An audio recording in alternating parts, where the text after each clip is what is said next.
কে ড্রামার জনপ্রিয়তা আজ শুধু কোরিয়াতেই সীমাবদ্ধ নয়, বরং ছড়িয়ে পড়েছে গোটা বিশ্বে। আর সেই জনপ্রিয়তার সঙ্গে পাল্লা দিয়ে বেড়েছে অভিনেতা অভিনেত্রীদের পারিশ্রমিকও। চলুন দেখে নেই কে ড্রামার সর্বোচ্চ পারিশ্রমিক পাওয়া তারকাদের তালিকা। নবম স্থানে আছেন জনপ্রিয় অভিনেতা লি মিন হো। তিনি প্রতি পর্বে নেন প্রায় ৮০,০০০ মার্কিন ডলার। বয়েস ওভার ফ্লাওয়ার্স কিংবা দ্য কিং ইটারনাল মোনার্স এর মতো হিট ড্রামা তার ক্যারিয়ারকে করেছে আকাশচুম্বী। অষ্টম স্থানে আছেন অভিনেত্রী গো জুং।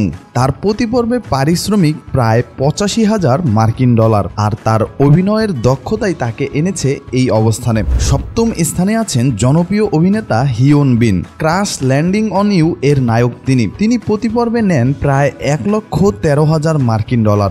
আর ঠিক এরপরই আছেন দুইজন জনপ্রিয় অভিনেত্রী, জুন জি হিয়ং এবং সং হে কিও। তাদের দুজনেরই পারিশ্রমিক প্রায় সমান। প্রতি পর্বে তারা নেন ১,৬৩,০০০ মার্কিন ডলার। তাদের কোরিয়ান হিট ড্রামাগুলো বিশ্বব্যাপী দর্শকদের হৃদয়ে জায়গা করে নিয়েছে।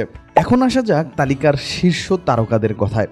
সং জুং কি প্রতি পর্বে নেন প্রায় ২,২৮,০০০ মার্কিন ডলার। অন্যদিকে স্কুইড গেমের জন্য লি জুং জেম প্রতি এপিসোড পেরিয়েছিলেন প্রায় ২,৪৮,০০০ মার্কিন ডলার। তবে সর্বোচ্চ পারিশ্রমিকের আসনটি দখল করেছেন কোরিয়ার সুপারস্টার কিম সু হিয়ন। তার জনপ্রিয়তা ও তার অভিনয়ের মানই তাকে এই পর্যায়ে নিয়ে এসেছে। প্রতি পর্বের জন্য তিনি চার্জ করেন ৪,২৩,০০০ মার্কিন ডলার, যা কোরিয়ান ড্রামা ইন্ডাস্ট্রির ইতিহাসে সবচেয়ে বেশি। এখন প্রশ্ন হচ্ছে, এই বিশাল পারিশ্রমিকের পিছনে শুধু কি জনপ্রিয়তা, নাকি তাদের অসাধারণ দক্ষতা ও অভিনয় সমানভাবে দায়ী? কমেন্ট করে জানাতে পারেন আপনার মূল্যবান মতামত। আর ভিডিওটি ভালো লাগলে চ্যানেলটিকে সাবস্ক্রাইব করে রাখবেন।